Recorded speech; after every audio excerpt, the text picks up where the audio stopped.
Halo teman-teman yang baru bertemu dengan channel ini, semoga kita dikuatkan dalam menjalani beratnya hidup di setiap harinya. Di video ini, kita akan mendengarkan sebuah kisah tentang Rini yang membuka salon dengan pesugihan untuk menjadi penglarisnya, namun dengan syarat mandi kembang di tengah malam. Buat kalian yang menjalankan usaha salon, apakah paket mandi kembang ada di layanan kalian? Sebelum itu, menekan tombol like dan subscribe sangat membantu agar channel kecil ini tidak perlu mandi kembang tengah malam. Terima kasih.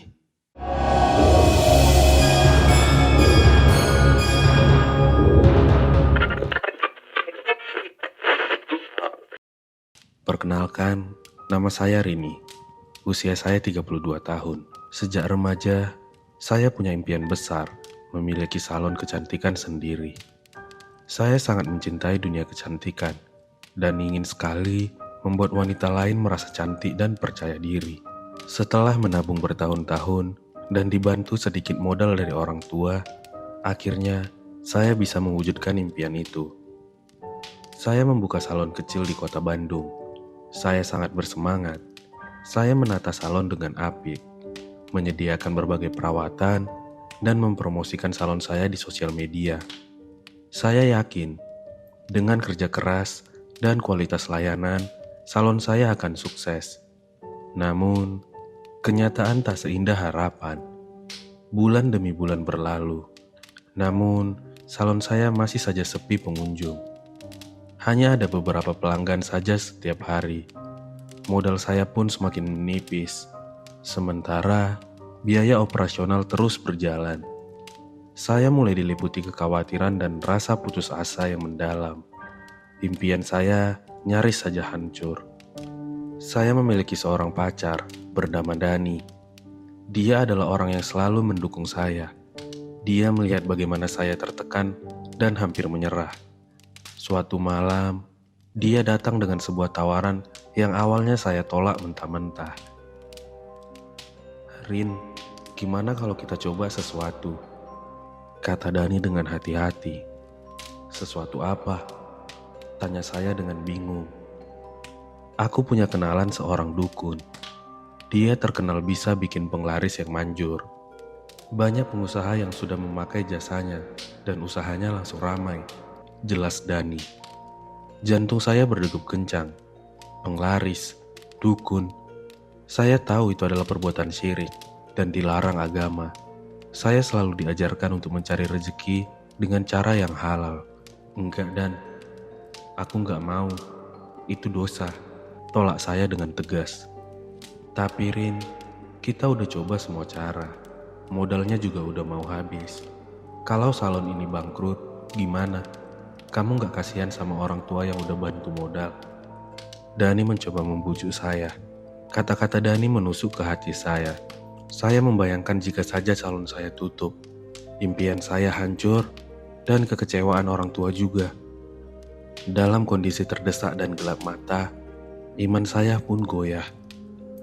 Saya melihat ini sebagai satu-satunya jalan terakhir untuk menyelamatkan salon saya. Akhirnya, dengan pikiran yang kacau dan hati yang terpaksa, saya menyetujui tawaran Dani. Saya bilang, saya hanya ingin salon saya ramai, tidak lebih dari itu. Dani pun membawa saya mendatangi dukun itu. Dukun itu seorang wanita tua, dengan rambut putih panjang terurai dan tatapan mata yang aneh. Dia tinggal di sebuah rumah tua, terpencil, yang suasananya sangat menyeramkan. Saya menceritakan semua masalah saya, tentang salon yang sepi dan harapan saya untuk sukses. Dukun itu mendengarkan. "Aku bisa membantumu. Salonmu akan ramai melebihi dugaanmu. Tetapi, semua ada harganya. Ada syarat-syarat gaib yang harus kamu penuhi, dan ini bukan main-main," kata dukun itu dengan suara serak. Jantung saya berdegup kencang. Syarat-syarat gaib. Saya mulai merasa tidak enak. Dukun itu menjelaskan beberapa syarat awal yang cukup aneh buat saya. Saya harus menyediakan sesajen berupa kembang 7 rupa yang harus diletakkan di sudut salon di setiap malam kliwon. Dia juga memberikan sebuah jimat kecil yang harus saya simpan di atas pintu salon saya. Saya menuruti syarat-syarat itu dengan perasaan takut. Dan benar saja, setelah saya melakukan ritual awal dan juga menaruh jimat pada tempatnya, salon saya mendadak ramai luar biasa. Pelanggan datang berbondong-bondong. Bahkan ada pelanggan yang datang dari luar kota hanya untuk mencoba perawatan di salon saya. Pendapatan saya langsung melonjak drastis. Saya sangat senang. Impian saya akhirnya terwujud. Namun, kebahagiaan itu tidak berlangsung lama. Tidak lama setelah itu, syarat-syarat gaib yang diminta dukun itu semakin aneh dan mengerikan. Dukun itu mengatakan, agar penglaris ini terus bekerja dan semakin kuat, saya harus melakukan ritual mandi kembang di tengah malam, di tempat-tempat keramat yang berbeda di setiap bulannya. Hal itu membuat saya terkejut. Mandi kembang di tempat keramat, tengah malam, ini gila. Enggak, aku enggak mau. Ini terlalu ekstrim. Tolak saya. Kalau kamu tidak mau, maka penglarismu akan hilang. Dan salonmu akan sepi lagi. Bahkan bisa lebih parah dari sebelumnya. Makhluk penunggu penglarismu akan marah dan bisa saja menuntut hal lain sebagai gantinya. Ancam dukun itu dengan tatapan yang tajam. Dani juga ikut membujuk.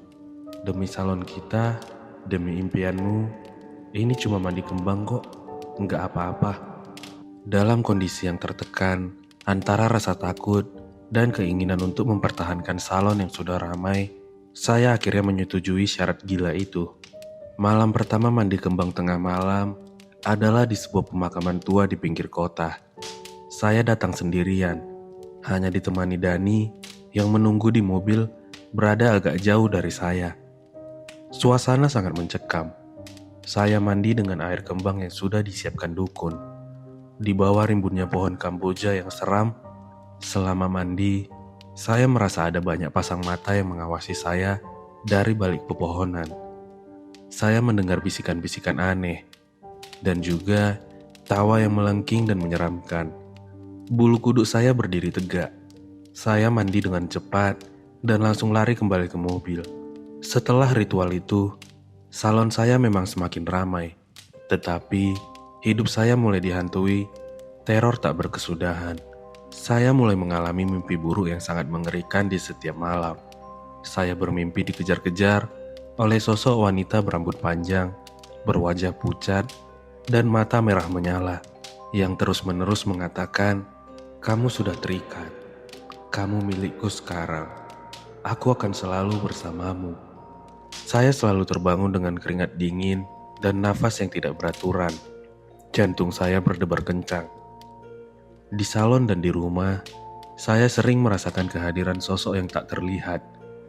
Saya sering mendengar bisikan-bisikan dan suara aneh, seperti suara gesekan kuku di dinding atau suara tawa melengking yang hanya saya yang bisa mendengarnya. Begitu juga barang-barang di salon, sering bergerak sendiri dan jatuh tiba-tiba. Lampu pun sering berkedip atau mati sendiri, padahal sedang tidak ada masalah listrik. Saya juga mulai merasakan konsekuensi mistis yang mengancam keselamatan dan kewarasan saya. Pernah di suatu sore, ketika saya sedang merias pelanggan, tiba-tiba tangan saya terasa terdorong dengan kuat, membuat kuas makeup saya nyaris menusuk mata pelanggan. Untungnya pelanggan itu mengelak. Saya melihat bayangan wanita berambut panjang itu di cermin, tersenyum sinis kepada saya. Saya juga mulai sering mengalami gangguan mental. Saya sering merasa cemas, paranoid, dan halusinasi. Saya sering melihat sosok wanita itu di mana-mana, bahkan di keramaian. Saya merasa gila. Saya sering bicara sendiri, dan sulit membedakan mana yang nyata dan mana yang halusinasi. Dani pun mulai khawatir melihat kondisi saya. Dia mencoba menenangkan saya, namun dia tidak tahu apa yang sebenarnya saya alami. Saya tidak berani menceritakan semua detailnya, karena saya takut dia tidak akan percaya atau malah meninggalkan saya. Saya mencoba kembali mendatangi dukun itu untuk membatalkan penglarisnya. Saya sudah tidak tahan lagi dengan teror ini. Saya rela salon saya akan sepi lagi, asalkan Hidup saya kembali normal. Namun dukun itu hanya tersenyum licik. Sudah kubilang, perjanjian gelap ini tidak bisa diputus begitu saja.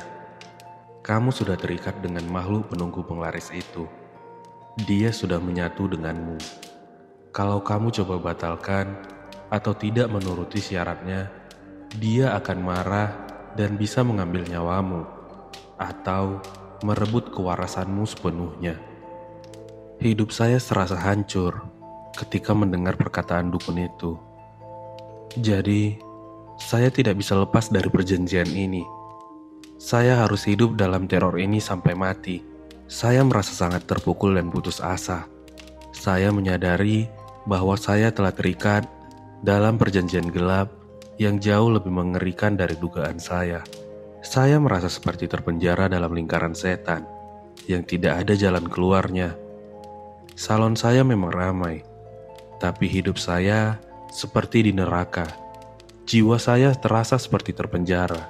Dani yang akhirnya tahu semua kebenaran ini juga sangat terkejut dan ketakutan.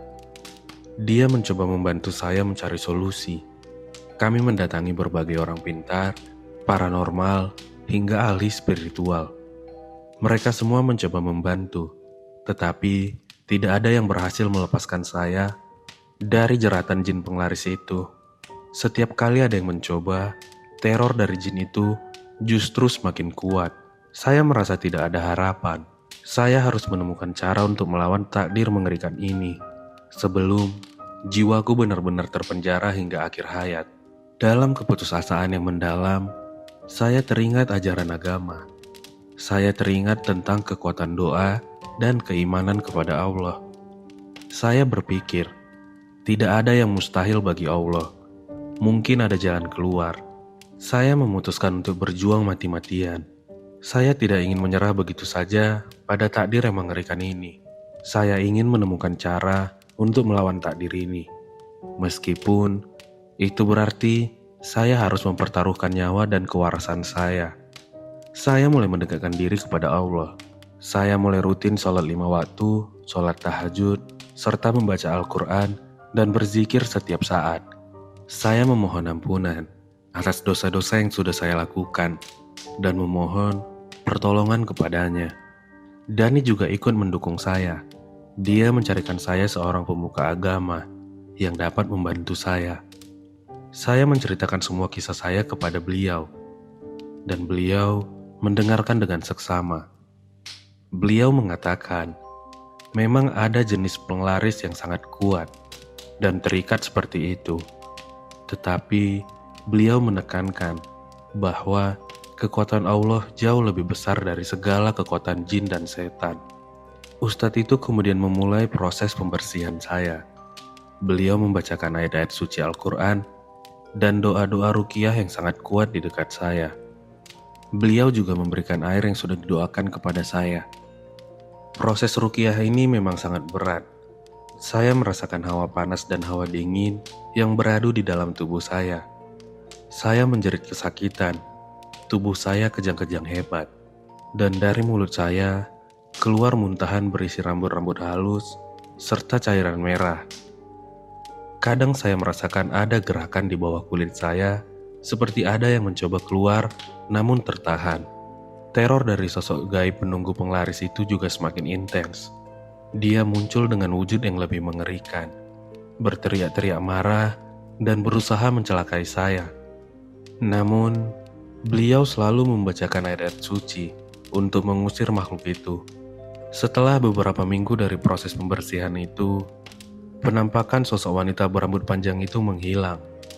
Suara-suara aneh tidak lagi terdengar. Gangguan mental saya juga jauh lebih baik.